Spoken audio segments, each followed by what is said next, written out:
Hey everyone, welcome back to The Explainer. Today, we're diving into something absolutely wild.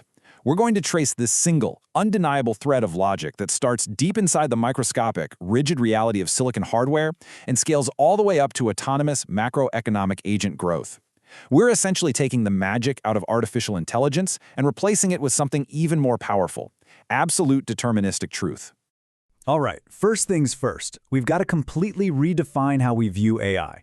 We really need to stop thinking of it as this conscious creator and instead see it as what the sources call a von Neumann Babelfish. If you're a sci-fi fan, you already know a Babelfish is just a universal translator. Modern AI blindly ingests one format, like your English prompt, maps it to a highly complex, continuous vector space, and spits out a totally new format, like a block of C code. But here's the catch. It does this without actually comprehending a single word of your intent. It's just an incredibly fast mechanical translator blindly guessing at meaning. There's this quote from the source material that I absolutely love because it just hits the nail on the head regarding the massive challenge we're facing. We are quite literally tricking rocks into thinking using lightning and text. Since the machine has zero true comprehension, we have to forcefully project our intent into cold, uncompromising hardware. We are the sole source of meaning. The machine is just the physical substrate. Okay, let's dive into this. Here is our roadmap for today. We're going to hit the modality gap, gambler versus surveyor, crossing the semiotic bridge, the decode verify rollback loop, restoring Noether's theorem, and finally, superlinear network growth. It's a single thread from the microchip to the global economy. Let's get to it. Part 1. The modality gap. So, there is this massive divide between the warm, beautifully messy human mind, what we might call OS alpha, and the freezing cold, rigid reality of discrete physical logic gates. To bridge that gap, modern AI relies heavily on approximation. Get this, an incredible 80 to 90% of the heavy mathematical computing cycles powering these massive AI models are actually just probabilistic, hardware-level approximations. We're essentially forcing our fluid ideas into tiny mathematical boxes, creating this massive tokenization bottleneck where all that beautiful human nuance is completely lost. Which brings us to part 2, gambler versus surveyor. Let's actually physically zoom in on the specific components inside your computer that are causing this crisis of truth. On one side, we have the floating point unit, or the FPU gambler. It's incredibly fast for sure, but is entirely non-deterministic. It relies on secret corporate seed tables to essentially throw darts at a board, well, to guess an answer, really. When data runs through the FPU, it causes what's known as the wood chipper effect. The exact provenance of your data is permanently shredded. You can literally never re-engineer the exact path it took. But on the exact opposite side, we have the arithmetic logic unit, or the ALU Surveyor. The Surveyor demands uncompromising truth. 1 + 1 = exactly 2, every single time on every single machine on Earth. It is a completely exact, deterministic, and perfectly verifiable witness. Okay, moving to part 3, crossing the semiotic bridge. So how on earth do we actually cross this massive modality gap without falling victim to the gambler's sloppy, destructive guesses? We cross it using the semiotic bridge. Step 1. Your intent starts as an abstract, fluid idea in your mind. Step 2. We use that AI Babelfish to translate your intent into strictly formatted, deterministic text like C code or JSON. The sources actually call this the divine script. Step 3. That structured text triggers exact physical ALU execution. Writing deterministic code is literally the only safe way to compile our probabilistic imagination into exact physical action. Now for part 4, the decode verify rollback loop.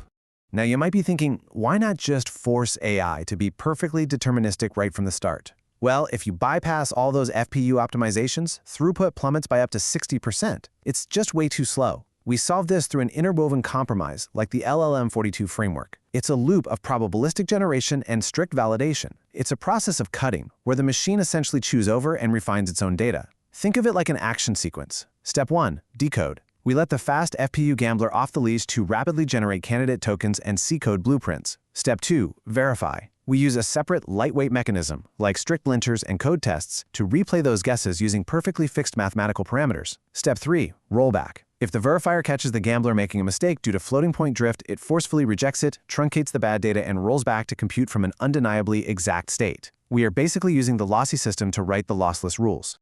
And if we don't enforce this strict validation loop, Probabilistic drift causes a massive 30% inefficiency in applied models. To put that into perspective, that means 1 in 3 outputs is just fundamentally broken against its own logic. In high-stakes environments, like legal contracts or financial compliance, that level of hallucination completely destroys market confidence. There's zero accountability. All right, Part 5, Restoring Noether's Theorem.